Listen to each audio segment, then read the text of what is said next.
Tema renungan firman Tuhan untuk renungan hari ini adalah berdoalah tanpa pamrih dan dalam damai.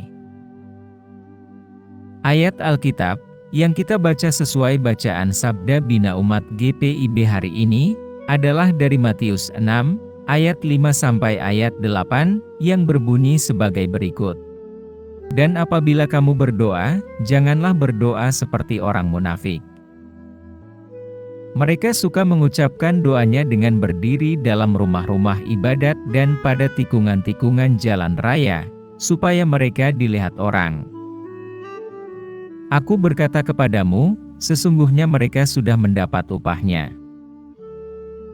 Tetapi jika engkau berdoa, masuklah ke dalam kamarmu, tutuplah pintu dan berdoalah kepada Bapamu yang ada di tempat tersembunyi. Maka Bapamu yang melihat yang tersembunyi, akan membalasnya kepadamu. Lagi pula dalam doamu itu janganlah kamu bertele-tele seperti kebiasaan orang yang tidak mengenal Allah. Mereka menyangka bahwa karena banyaknya kata-kata doanya, akan dikabulkan. Jadi janganlah kamu seperti mereka, karena Bapamu mengetahui apa yang kamu perlukan, sebelum kamu minta kepadanya. Demikian pembacaan Alkitab. Haleluya.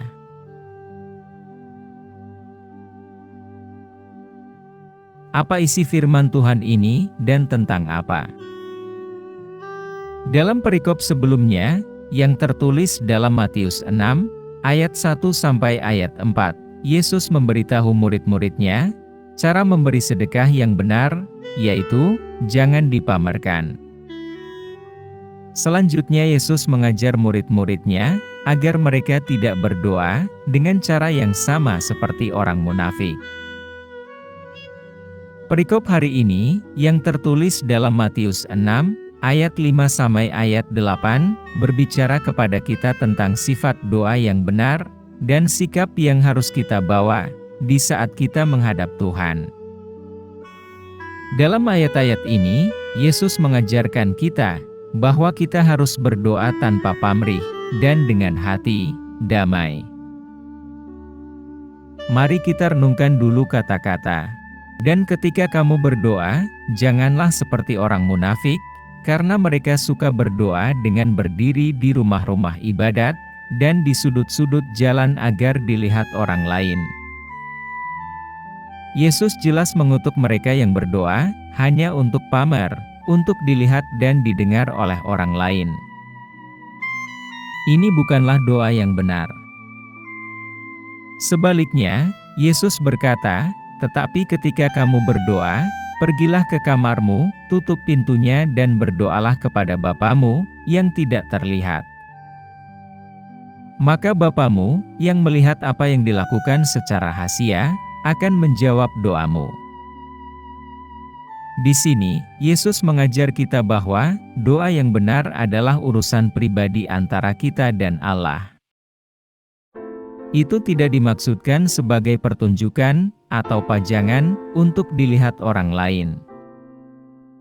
Ketika kita berdoa, kita harus mencari kesunyian, menutup pintu dunia dan segala gangguannya, dan memfokuskan hati dan pikiran kita hanya pada Tuhan. Lalu, mengapa cara doa ini penting? Mengapa kita harus berdoa secara rahasia, jauh dari pandangan orang lain? Jawabannya sederhana. Doa yang benar, bukanlah tentang membuat orang lain terkesan, atau mendapatkan pujian dari mereka. Ini tentang mengembangkan hubungan yang lebih dalam, dan lebih bermakna, dengan Tuhan.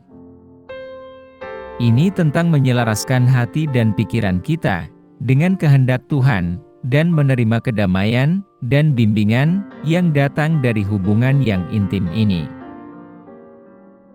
Ada dua tempat utama di mana seorang Yahudi pada zaman Yesus, mungkin berdoa dengan cara yang munafik.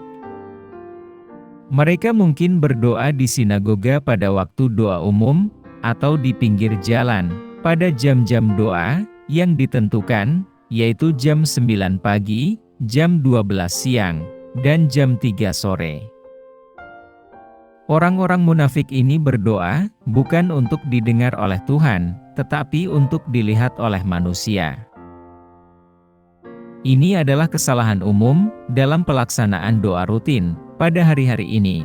Ketika orang berdoa untuk mengesankan atau mengajar orang lain, dan bukan untuk mencurahkan isi hati mereka dengan tulus di hadapan Allah.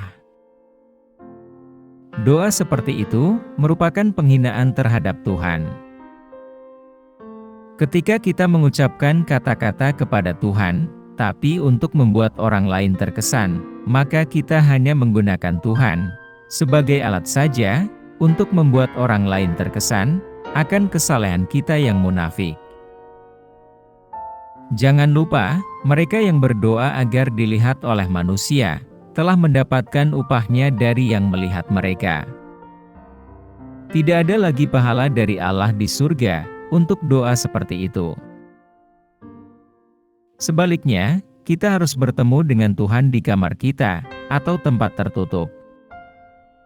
Idenya adalah tentang tempat pribadi di mana kita tidak dapat mengesankan siapapun kecuali Tuhan.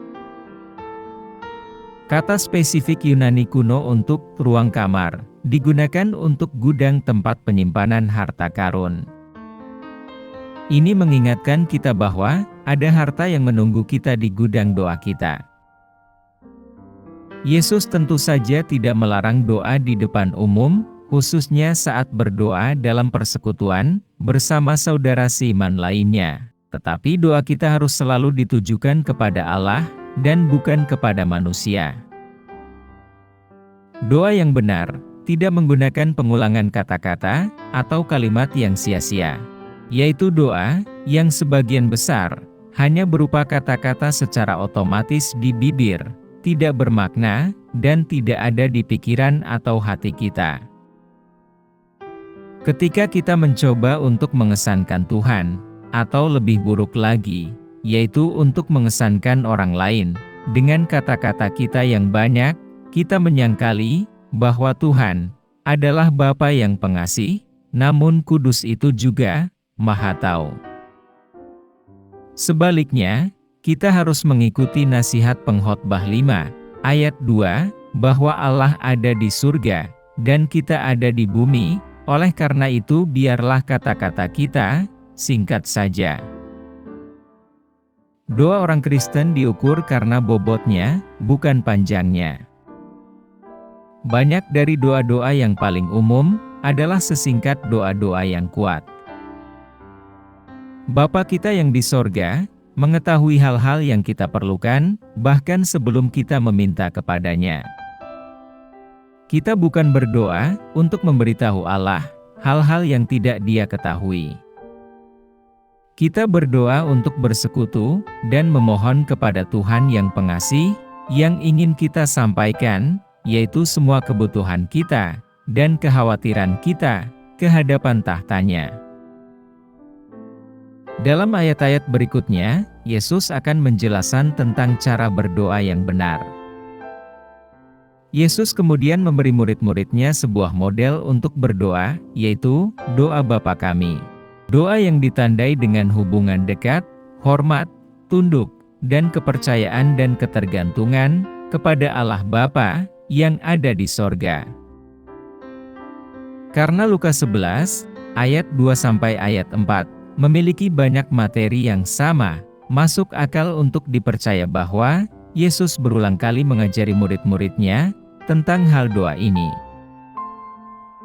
Dan Tuhan Yesus mengatakan, akan manfaat dari doa yang benar, yaitu, kita akan mengalami kedamaian dan sukacita, yang datang dari mengetahui bahwa, kita berada dalam hubungan yang benar dengan Tuhan. Itu adalah sebuah kepastian, bahwa doa kita telah didengar dan dijawab. Itu adalah penghiburan dan kekuatan, yang kita terima, ketika kita meletakkan beban kita di kaki Yesus, dengan cara doa yang benar. Apa pesan Tuhan untuk kita? Pesan bagi kita hari ini, bahwa doa yang benar, adalah masalah pribadi antara kita dengan Tuhan. Pelaksanaan doa itu, tidak boleh dilakukan demi mengesankan orang lain, seakan-akan kita ini seorang yang saleh, serta mendapatkan kekaguman mereka. Sebaliknya, kita harus mencari kesunyian, dan memusatkan hati dan pikiran kita hanya pada Tuhan. Tuhan ingin agar kita berdoa dengan kerendahan hati dan ketulusan, dan Tuhan akan membalas doa kita yang benar dan setia. Bagian ini mengingatkan kita bahwa hubungan kita dengan Tuhan adalah hal yang paling penting, dan bahwa doa yang tanpa pamrih dan tidak munafik adalah bagian penting untuk menjaga hubungan kita dengan Tuhan. Apa yang harus kita terapkan dalam kehidupan kita? Kita harus melakukan hal berikut. Kita harus memilih tempat yang tenang, di mana kita bisa menyendiri dengan Tuhan, jauh dari gangguan dan kebisingan dunia. Ketika kita berdoa, kita harus memusatkan hati dan pikiran kita hanya pada Tuhan, dan berusaha menyelaraskan diri kita dengan kehendak Tuhan. Kita harus berdoa dengan kerendahan hati dan ketulusan. Doa kita hendaknya tanpa pamrih, rendah hati, dan tulus, datang dari tempat iman dan kepercayaan yang dalam kepada Tuhan. Kita harus menghindari berdoa untuk mengesankan orang lain atau mendapatkan persetujuan mereka akan kesalahan kita. Doa yang benar adalah masalah pribadi antara kita dan Tuhan. Ketika kita berdoa, kita harus mencari kedamaian dan bimbingan Tuhan, dan meletakkan beban kita di kaki Yesus. Dengan mengikuti langkah-langkah ini, kita dapat memupuk hubungan yang lebih dalam dan lebih bermakna dengan Allah, dan mendapatkan upah dari doa yang benar dan setia hanya dari Tuhan.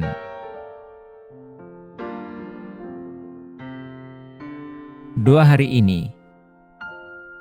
Tuhan Yesus, terima kasih atas cinta dan kasih karunia Tuhan, dan atas bimbingan yang Tuhan berikan kepada kami dalam firman Tuhan.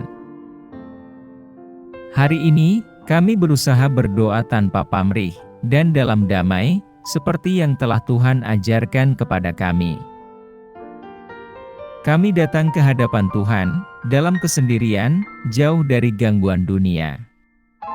Kami memfokuskan hati dan pikiran kami pada Tuhan, berusaha menyelaraskan diri dengan kehendak Tuhan.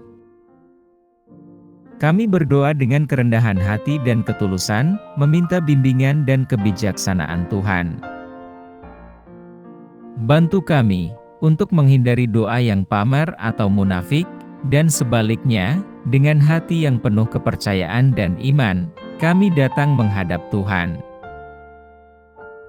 Beri kami kedamaian-Mu, Tuhan, dan kekuatan yang kami butuhkan untuk menghadapi tantangan hidup setiap hari.